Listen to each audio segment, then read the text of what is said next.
Welcome to Can I Park Here? Brought to you by FindAFashionTruck.com. Nashay and Estrell's mission is to inspire future and existing small business owners. They don't claim to be experts. They're simply trying to figure this all out, just like you.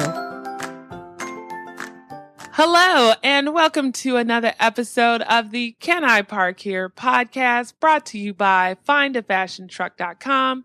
My name is Nashay, and I'm here with Estrell. Today, we'll be chatting with Layton. She's the owner of Shop Tin Lizzy. She is the cutest and most adorable person in the world, and we enjoyed having her on the show. Our first episode for season 2 was Spirit of 608, and she talked about sustainable fashion. And actually, even though we don't go into it too deeply, but Shop Tin Lizzy, or Laura really, she is into fair trade fashion. And so she's all about sustainability. So I think that's pretty cool. I'm like, maybe that's what we should have had our season dedicated to, like. Well, you know, that's what, when she was talking about it, I was going to be like, oh my God, you too? I know, right? And then I started to think, I'm like, well, it would have been cool if her episode was back to back with Spirit of 608. But it's too late now. I know. So we didn't plan it out, right? But let's say if you're a first time listener, after you listen to this, listen to episode 43, which was like where we interviewed Spirit of 608, who isn't a fashion truck owner, but she's all about sustainable fashion. And she also gives like great business tips, like how to get press coverage. And then I noticed, Estrell, you reposted this on our general Facebook page. And then also after that, definitely check out episode 36. And we interview another eco-fashion designer. So there's definitely a trend, and more fashion owners, be it boutique, mobile or not, are getting, I guess, into this. Yeah, everybody loves the eco-fashion and sustainability. I would like to, personally be able to sell stuff like that, but it's a real taste specific type of thing. But I love it. Because some people just don't care what they buy, though, to be honest. I know. And there's nothing wrong with that. It's nothing wrong with that at all. But so you have to be in a market that will be able to support that. Because if you're like, let's be honest, if you're in a market where most of the people don't really care about eco-friendly items or even really know what fair trade means, then you're not going to do well with your products.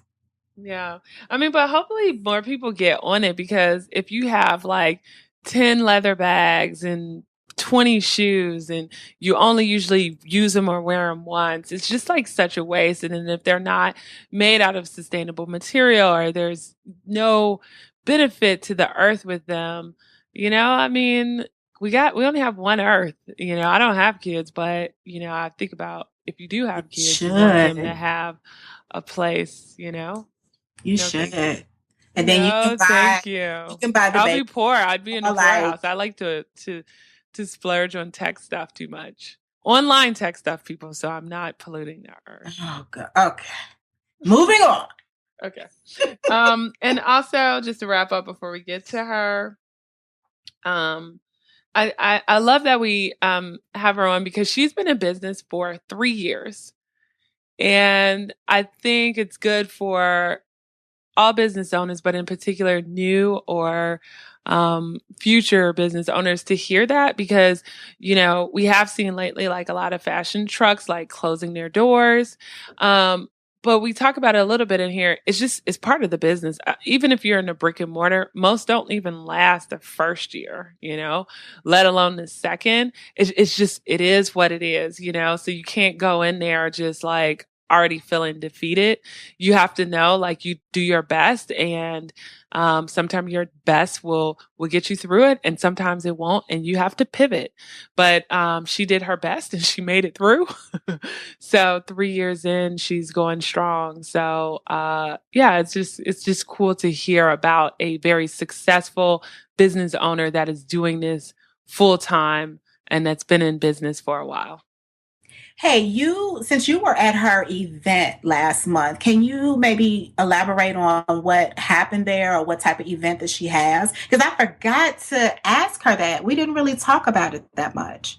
So basically, they invited me to an event and it was put on, I think, by the food truck industry, but they were also like invited and they were able to do a session there where they could like, it was a panel of fashion truck owners and then people in the audience could like ask questions. And so this is, I believe, their first year, launching this. I mean, I was trying to look for the website, but I'll include it in the show notes. But essentially, it's fashion trucks in the DC, Maryland, and Virginia area. Oh, here it is, dmvrow.org. And they're just like coming together to like help each other out as far as like, I believe, creative events, changing the laws. Like it's just an association for trucks in this area to figure out like how to become, even more successful and then help newer trucks like find that success too. Okay. Yeah. But let's get to the show. Here we go. Hello, Lori. Welcome to the show. Thanks for agreeing to come on. Of course. Thank you guys so much for having me on. Yeah. Well, can you tell the listeners? Well, first of all, I just want to tell the listeners that so this is Najee talking, and I live in Maryland, which is really the DC, Maryland, Virginia area. And Laura, who owns Shop Tin Lizzy, was like really one of the first fashion trucks I ever got in. So when we started 2 years ago, I went to I forgot what event you were at. It was Baltimore Artscape. I remember. Yes. And that was like, I fell in love with fashion trucks, but, I'd only really seen pictures. So when I went to that event, I want to say that was like the first time I was like, wow, so this is how it is to like shop in a truck. Yes, I remember. And actually, at the time, that was my best event ever. So I was like on cloud 9, and then I met you, and you were telling me about your blog at the time. Yes, I remember that very clearly. Yeah, that was fun. Baltimore Artscape is so much fun. It's that place. It's huge. So I'm assuming, crazy. Like that's a moneymaker right there. Oh but yeah, it's insane. Oh, yeah. But yeah, so it was one of the first trucks, and the truck was like beautiful. It was really cool, and you were really nice too because here's some weird rando person. Hi, I started weird rando. a directory. My name is Nishay. Yeah, I remember that because I think I had like submitted an inquiry or something a couple weeks before, and I was like, I haven't heard back. What's the deal? Yes. We're working on it. I know. Like it's so weird. Like even now, like we're looking at findafashiontruck.com, which is the directory, and it's like insane to try to keep up with it because it's like I'm over sure 400 trucks, and like any gosh. brick and mortar business, trucks like go out of business, new ones start like every year. Yes. And so it's trying to like manage that and make sure that we stay up to date. So it's like, it's crazy. Oh, I'm sure it's crazy. Yeah. We have no way. We need to get in a position where we can hire an intern or something because we have so much to do. And so to keep track of, because when we prioritize, trying to monitor like trucks that are out of business, that's kind of lower on our list. So, but we're so busy. Yeah. Oh, I'm sure. I can't imagine. But you know what? That would be such an awesome internship for someone. It would. Like, I'll be your intern. That sounds great. Yeah. So that is, it's weird because it's even a struggle, but it's like a good thing because, there's definitely. like things to be managed, but it's bad because we're just like, well, yeah, we'll get to it soon. Yeah. I totally understand that feeling. You have to prioritize and you have to understand when you can't do it all. Right. Some things get put on the back burner for too long, but that's just the way it goes. Yeah. But yeah, please tell the listeners a little bit about your background, and then you could kind of tell them like the pre-truck story, and then kind of what the last few years have been like for you. Yeah, sure. Okay. So let's see. I went to the University of Delaware for fashion merchandising and leadership. And so so I've always had dreams of owning my own boutique and being in business for myself. So that was always a dream of mine. Oh, cool. And so we were, you go through 4 years of school. UD has an awesome fashion program. So it was a great experience. But I think it was fall semester of my senior year that we took a class. It was all about sustainability in the fashion industry. And the class was super interesting, and it opened my eyes to all sorts of interesting tidbits about the fashion industry. And I was kind of thinking to myself, like, oh my gosh, we just learned about all of this corruption in the industry and how it's taking such a toll on the environment and all of these kind of negative things about it. And I was thinking to myself, well, crap, now what am I going to do? Because this is kind of like hitting me. It's kind of disturbing in a way. So anyway, I started to learn about fair trade fashion and about the fair trade industry. And that was really interesting to me. So then after I graduated, I volunteered for a number of fair trade organizations and kind of learned more about sustainability in the fashion industry and specifically fair trade fashion. And then I worked for the Fair Trade Federation, which kind of strengthened my understanding of all things fair trade. And then I started writing my business plan, and I knew I wanted to open a boutique specializing in sustainably sourced items. So I wrote my business plan. I was moving to Annapolis, so I was scoping out retail spots in Annapolis, and that was a joke because I knew I could never afford. Well, I won't say could never, but at the time I was not able to afford a brick and mortar space. So I was kind of spinning my wheels, not really sure what I was going to do. And then I was on a trip. I was in Cape Cod, and a friend of mine saw a shop on wheels, and she was telling me about it.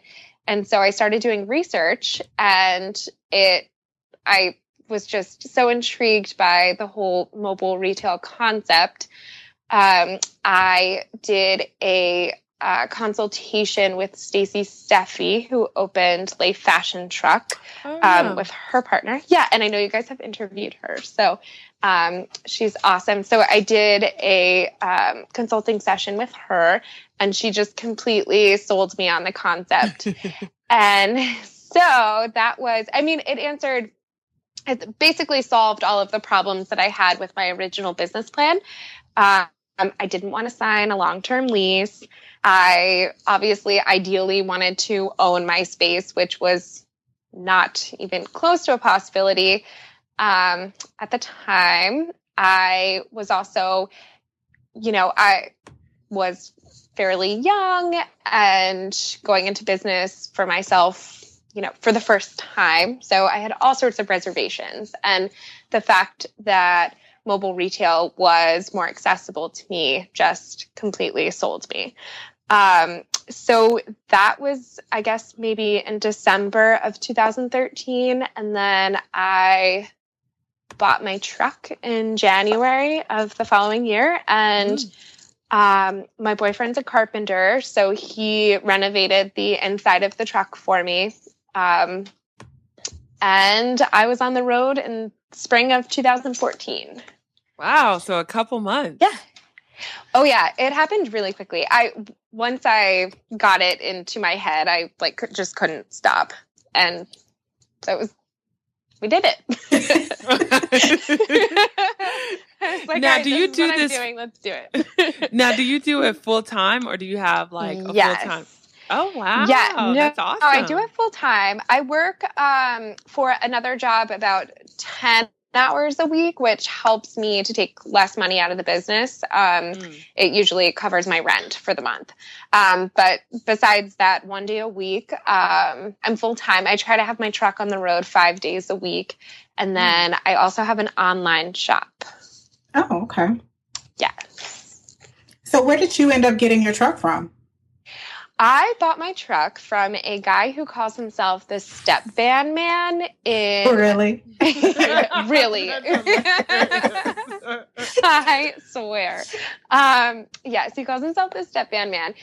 And he supplies the Orlando area with food trucks. And so that's his gig. He buys step vans from all over the country, brings them to his shop in Sanford, Florida, and he sells them to people who want to do food trucks. And so, yeah, I paid, I think I paid $5,000, maybe $5,500 for my truck.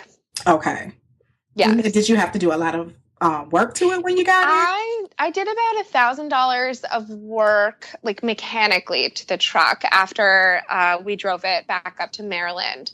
And then we did all of the interior renovations just from Home Depot. And so I spent maybe another $1,000 at Home Depot. I was gifted some flooring. It was recycled from my stepfather, and we did it on a serious budget.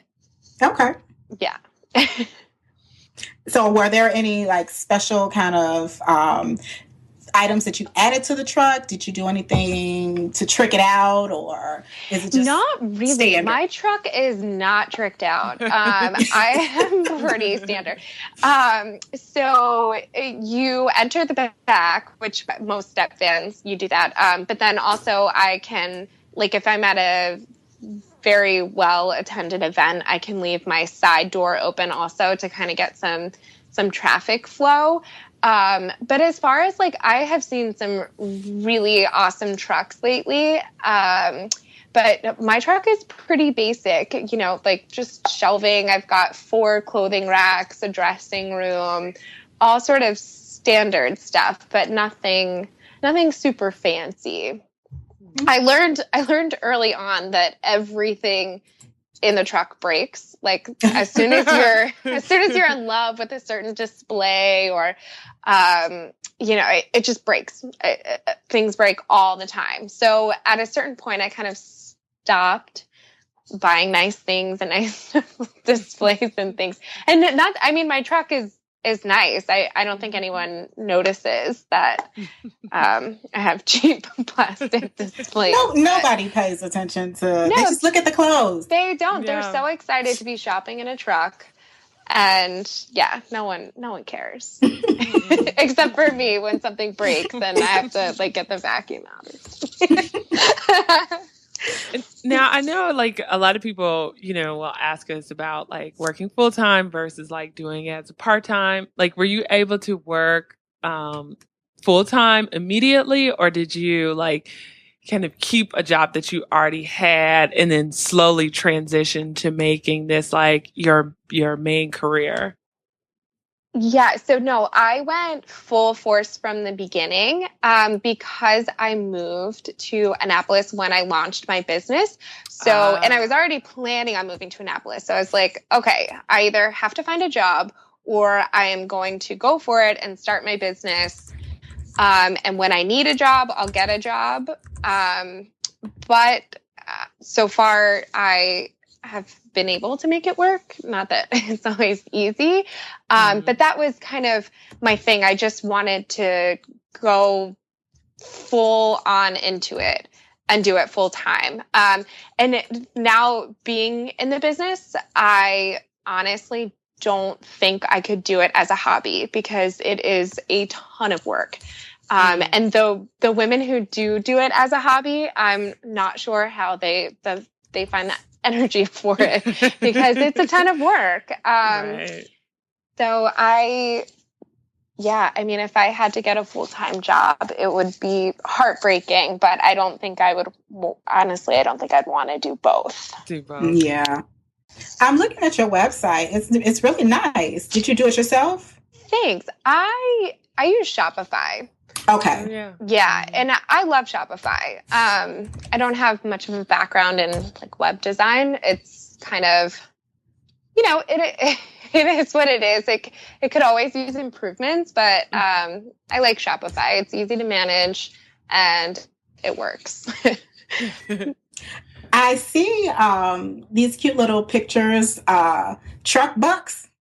Yeah. Okay. So that's my new thing. I just did that this week. So I just launched like a loyalty card. And so, I have an Annapolis permit, so I can pop up a couple miles from my house, and it's a spot that I really, really love. And I have a ton of repeat customers. And so I really wanted to come out with some sort of loyalty program. So I have my new little card, and it has like 10 trucks around the perimeter of the card.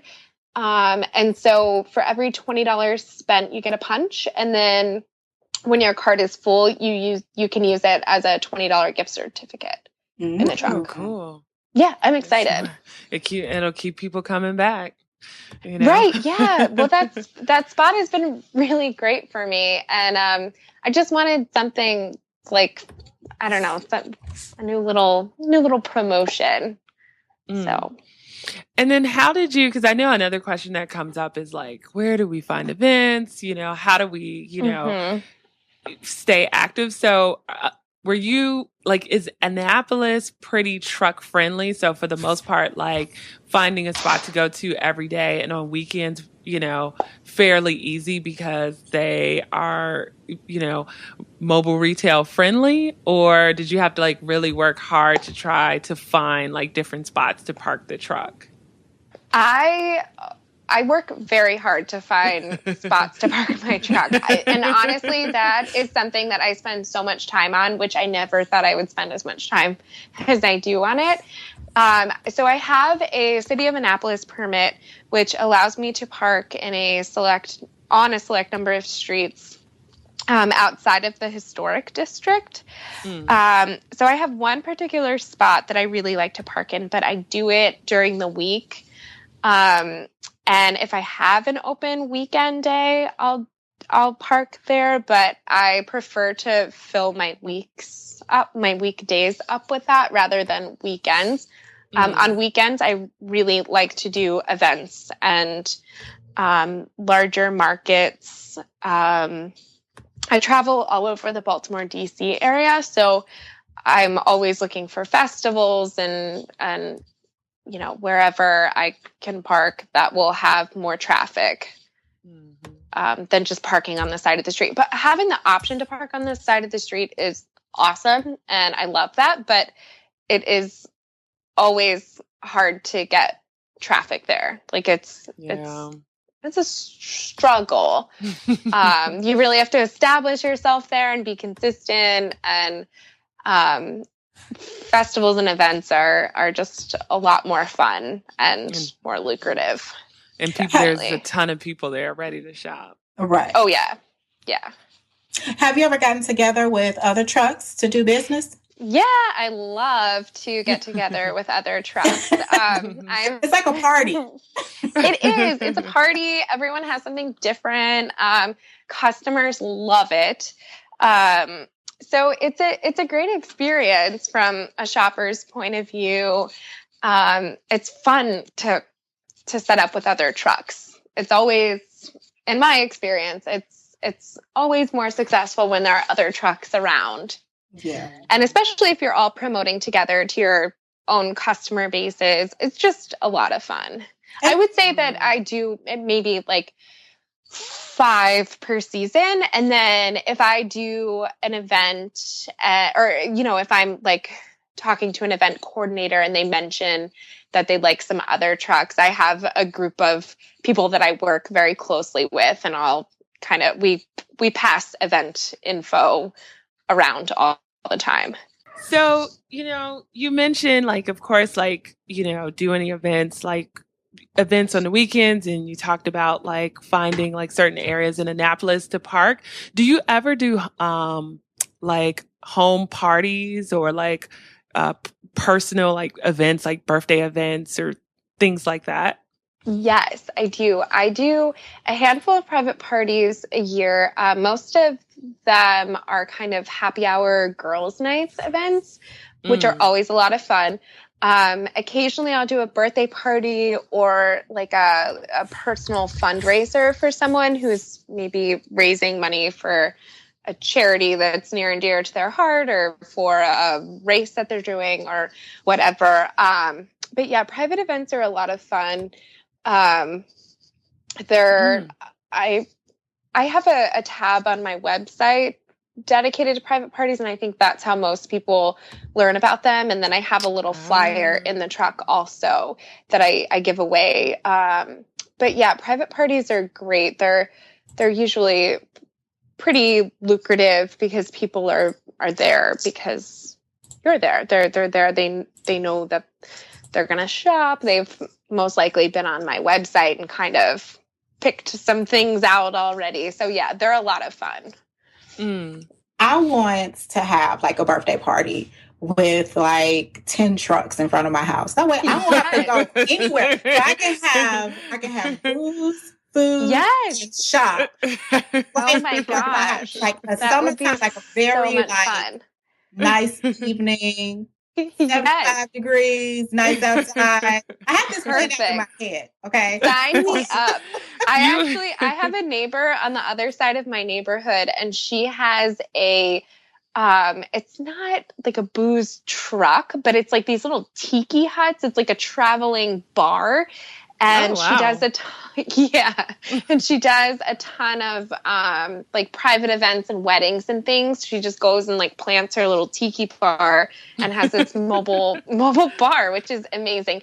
And then the founder of Hobo Bags also lives in my neighborhood. Really? And they have a truck, which I don't know if you guys know, but the Hobo Bags has a truck. And I'm we need to have a huge block party with shopping and booze. Oh, and there's a food truck next door to me. Oh my God. That's block party. Do that. I know. We are That is screaming block party. Yeah. Okay. So Estrelle, you just come here for your birthday. I'm gonna have to. We'll set you up. Doggy, I want it now. And it's like, there's only one truck, I think, in Chicago that I know of right now. Well, really?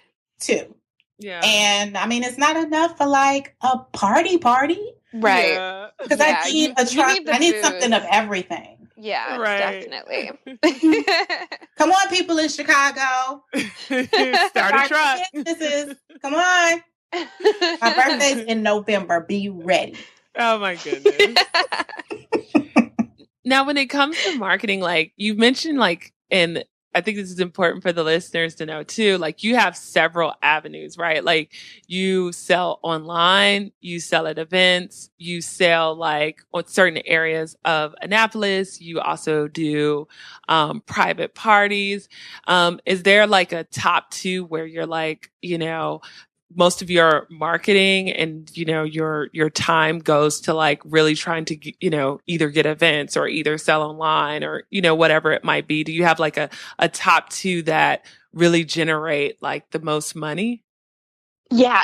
Well, first of all, I will say that I think it's so important to have that diversity and to sell on multiple channels. And my number one priority is always the truck. I always want to find the best events, have the best merchandise in my truck, and really give 100% with my truck. My online shop, I would love to grow more, but I am doing this alone, and I would love to eventually find an employee or a partner or someone to help me really grow the online shop. But that is always, unfortunately, kind of not on the back burner, but it just doesn't get as much attention as the truck does. I also have a small It's not necessarily a retail space, but it's a small shop that also doubles as my office in Annapolis. And so that it's called Gallery 3976. And so there are 12. It's super cute. It's such a cool concept. And I'm sure you guys have heard of the concept because it's pretty popular right now. But it is so much fun. So there are 12 small businesses under one roof. We all share a warehouse that has been divided into different retail section, or not retail sections, but different like studio spaces. So I rent a studio space in there and I have it set up so it's half retail space, half office. And our big thing there is events. So those are a lot of fun. So that's another thing on my list that is, again, below the truck. So I try, like, if we're having a big event there and I know it'll be a big turnout, then I'll move all of my inventory in there. But for the most part, it's just kind of like serves as my headquarters. And I do a lot of work out of there, and I'll have like my back stock in there basically. So what type of products do you sell, and do you have the same inventory for online, or do you keep that separate? So I carry all ethically made women's apparel, accessories, and a little bit of gifty items. So I buy from about 25 different fair trade organizations, and then I carry a couple made in the USA lines, and then sometimes some local artists. So my full inventory is in my truck, and then also in my gallery studio space. And then what I either have ordered extra of, or what is selling like kind of slowly, I put online. Some things sell so quickly and I don't reorder them because I try to keep my merchandise looking fresh and always having something new for my customers. So some things never even make it online. It's the things that are easy to put online and that I know I have enough to sell online that get into the online shop. Okay, so since you constantly change up the inventory to stay fresh, how do you constantly find new stuff? Do you do the same sources, or do you struggle to try to find the stuff? I have a really great core group of wholesalers that I'm always ordering from. And then I supplement with another group of wholesalers. And if I really want something new and fresh, I will go to Etsy wholesale. But I order in small quantities. So I like to order, like in the peak of my busy season, I will probably be receiving like 5 to 8 orders of merchandise each week. And they're usually small boxes of inventory, but it's something new every single week, multiple new things every week. Okay. Yeah. You know, I was just looking at I'm always fascinated by like the artisan studios, because you're right, they are popping up everywhere. And I feel like even, amongst mobile boutique owners, like they're always looking too for sometimes studios like this, or even places where they can have pop-up shops, because there are a lot of places where you can like rent out a place for a weekend or something. Oh yeah. You know, and have, so do you find that your investment in this studio is like well spent? Like, do you see yourself continuing to do that in the future? Yeah, I do. I would like for my business to be ever changing. And so I started renting my space there in December. And so far it's been great. I've had a great experience. But I don't know how long I'll be there, to be honest. I mean, I'll finish out my lease, which is a 1-year lease, but it is great for me right now because I just moved into a new house, and it's a pretty small house, and I had so much stuff between backstock and displays, and I had so much stuff. So I really needed somewhere to put things. And so I used to work with Gallery 3976, and I would bring my truck to some events there. And so I had worked with the woman that manages the gallery a few times, and she contacted me and said that they had a space that was opening up, and was I interested? And I wasn't really interested at first, and then I went there a couple times, and it was so nice that these people had a office to go to, a place to go and do their thing, and then they would close up their computers and go home, and it was done. And they all would sit around and talk to each other and like, can we collaborate on this? Can you do this for me? Look at this event that I heard about. And like, they're all working together, and they all have different businesses, but everyone was collaborating. And I just fell in love with that, because personally, I think that owning your own business, if you're in it alone, it's pretty lonely. So to have somewhere to go where there are other people there that are also working to grow their small businesses in the same community, that's pretty valuable to me. Yeah, no, I think that's I think, who were we talking to, Astral? I think it was like Lynn Boone, who's up in the New York area. Lynn, I love Lynn. Yeah. Urban Pro Lynn. Yeah, she's like one of my BFF truck friends. Now she's in a brick and mortar. she totally sold out the fashion truck community. I know. I'm like, what's going on with that, Lynn? No, it's great for her. Yeah. But I want to say in the interview that we had with her, she kind of mentioned that too. Like, it can be a little lonely. Like, just out on the road by yourself. You're like sitting in the truck, why we waiting became for people such to come fast in. Friends. Yeah, it is lonely. And it's tough. Like, when you're doing everything by yourself, like, you don't have anyone to bounce ideas off of, and like, you're driving your family members and friends crazy because, you're like, you just want someone to talk to you about things. So yeah, it can be lonely, but I love my little gallery space. And then for you, for as far as like, because one of the most common questions we get is the point of sale system. So do you use like a common one like Square, or do you use like Vend, which has more, additional fees, but more, I guess, powerful back end? Yeah, I've tried Vend. So my POS system was all old school handwritten for a while, and that was driving me crazy. So now I use Shopify. Shopify has a POS system that links to my online shop. So when I sell products in the truck, my POS system takes them off my online shop immediately, so I don't oversell things. So yeah, that's what I use now. Yeah, and I love Shopify. I love Shopify too. Like, I'm a WordPress girl junkie, but I was like, well, I want to like experiment with, either Squarespace or Shopify. And I decided to do Shopify because of some of the features they have.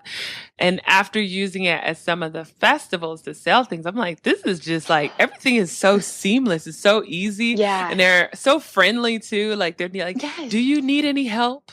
Chat with us. I Send totally us agree. an email. I'm like, wow. And like, the Shopify community is great because everyone's always like trying to help each other out. And I love Shopify. And also, so I took I took a web design course in college, maybe two. But after using Shopify, I can kind of use WordPress. It's like taught me how to actually, use WordPress. So I love Shopify. And then what advice would you give for future mobile boutique owners? And, I think it's great that we're having you on because you've been in business for 3 years, and some fashion trucks don't make it out of that first year because a lot of people get discouraged. We've gotten even emails or seen comments in our private Facebook group where they're like, wow, it seems like all these trucks are closing, but we're like, that's kind of just part of the industry. It doesn't matter if you're a truck or boutique or whatever. A lot of businesses just don't make it past that first year. It's just the nature of the business. But you've made it 3 years and still going strong. So do you have, kind of any words of wisdom for people out there that still might have like a little bit of fear in them, about starting like a mobile boutique? Yeah, I mean, it's definitely scary. Um, and yeah, it's absolutely terrifying. But if it's something that you really, really want, you're going to work really, really hard at it, and you're not going to want to give up. There, yeah, it can be very tough, definitely. I would just say, I guess my piece of advice would be to start with what you can manage and then grow from there. And I don't necessarily want to be driving this truck for the rest of my life, or like, maybe not even in 2 years. It's a great way to get started, and it's a great way to like be in business for yourself and let things kind of grow from there. I wouldn't, and also like, I wouldn't stress out over all of the little details and all of the small things. Just kind of do what you can and do it. And then you can always make it improvements from there. Because you're never going to be totally satisfied. Just do what you can, get going, and take it a day at a time. You mentioned like even 2 years from now, like you might be doing something different. Like, do you think like you might open a brick and mortar store, or do you have any plans, or do you just know that, your goals could change, or are you working towards another goal? I'm not necessarily working towards another goal right now. Okay. I'm just kind of keeping the door open for all sorts of opportunities and growth. I love small business so much. So I also love merchandising. Like being in business for myself has made me realize all of the things that I am really, truly passionate about. So I do have some dreams. I would love to eventually be primarily online and do pop-up shops all around the country. But I'm just taking it a day at a time. My end goal isn't necessarily a brick and mortar at this point, but I also wouldn't rule it out. Like if you were to ask me a year ago, like, what are my goals? I never would have said, oh, my goal is to start renting space at Gallery. Right. And, like I never would have said that. It's hard to say because, I'm just keeping all the doors open at this point. So just have a few questions to help the audience get to know you on a personal level. Do you have a favorite blog, book, or TV show? And if so, what is it? A blog, a book, or TV show? I love to read. So let's see, right now, this is not my favorite book, but right now I'm reading The Residents, which is all about the staff that works at the White House, like, for the past 100 years, which is really interesting. But so my favorite book of all time is Unbroken. Anyway, my favorite TV show right now. So I went like 2 years without TV, and then and then I got and then I got Netflix, and like the world's Netflix is like crack for me.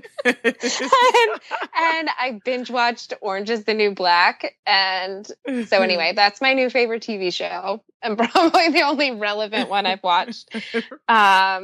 And I listen to a lot of podcasts. I'm a sucker for all the NPR podcasts because like when I'm driving the truck, it's nice to just put on a really great story. And then next thing I know, I'm at my destination. So I listen to a lot of like This American Life.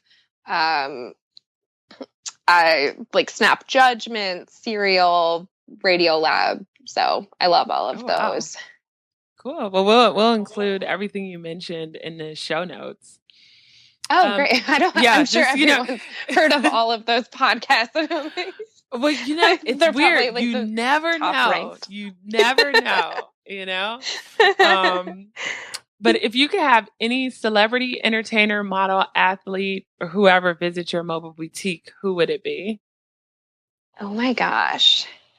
Like Oprah, because that would probably just change my life. Your life would be forever changed. Yeah. I mean, can you imagine the amount of business Oprah would drum up if she stepped into my truck? It would be a little insane. Like you would have to hire help. Yeah, she could step into your truck on accident and you would still blow up. God, I know. Can you imagine? Yeah, that would be amazing. Yeah, I'll take her any day, and she can give away all of her favorite things.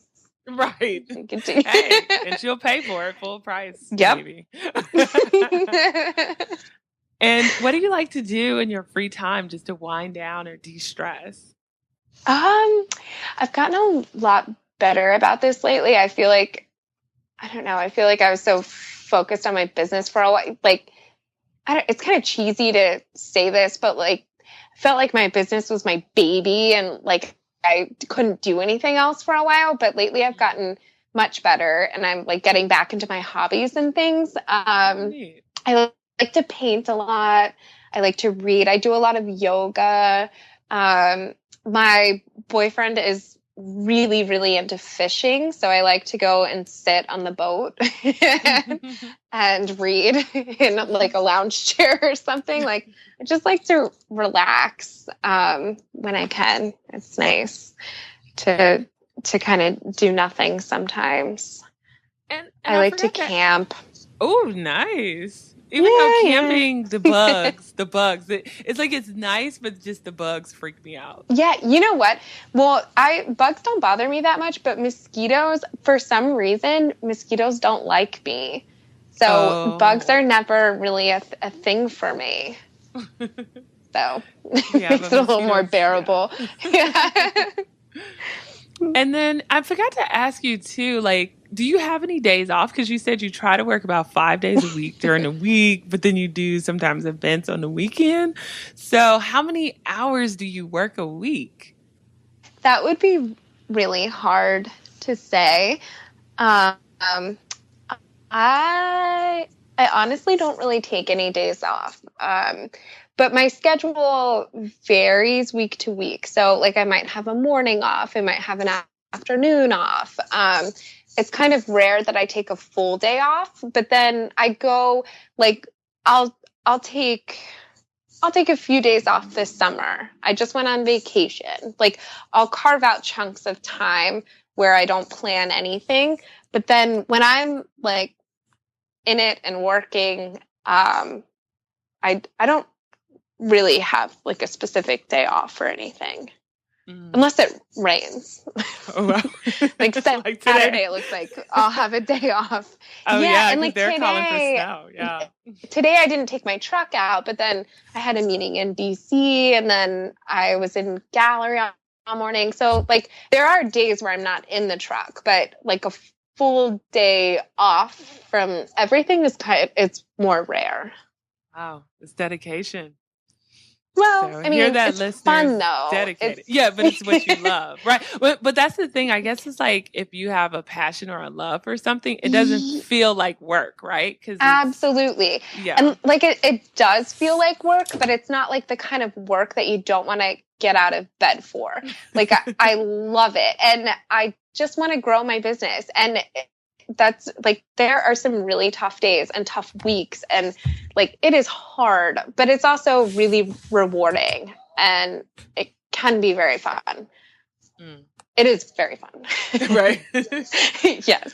Some days are more fun than others. And then Android or iPhone, and what's your favorite app?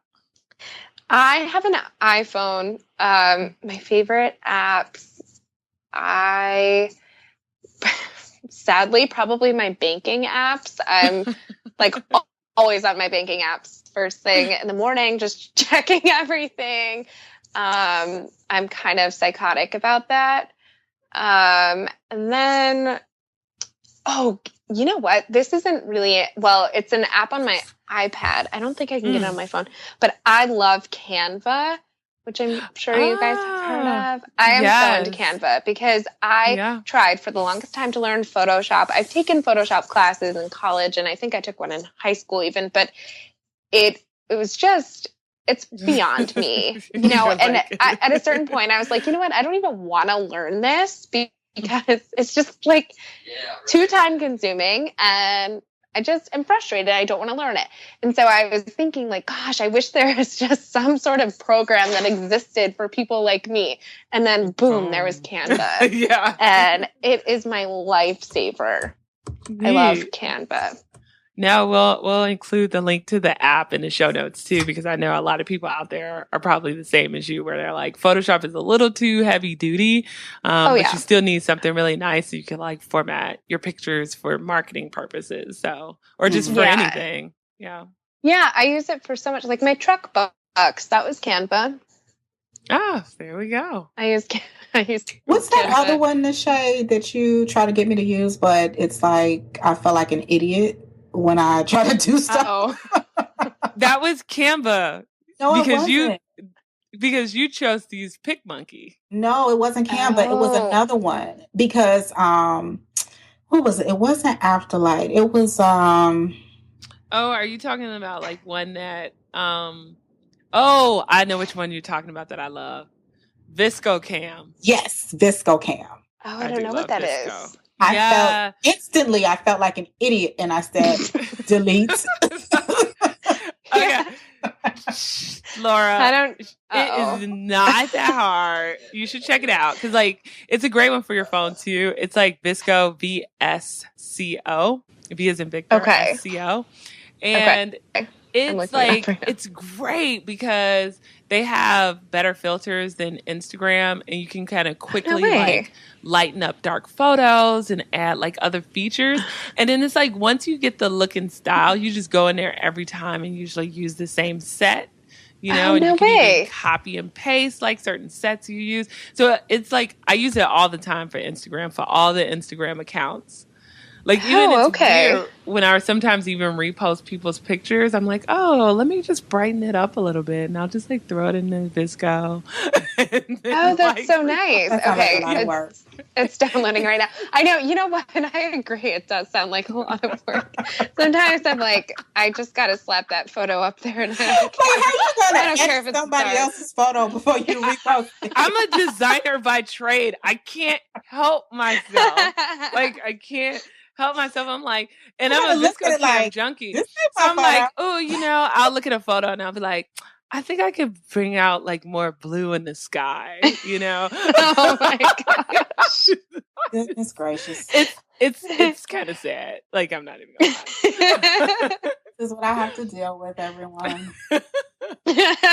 Over 20 years.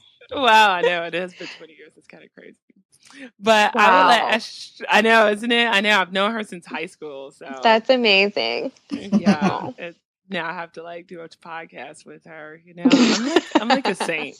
It was your idea. I know, right? But I'll let Astrell take us home with the last question for the night. What would you attempt to do if you knew you could not fail? Oh gosh.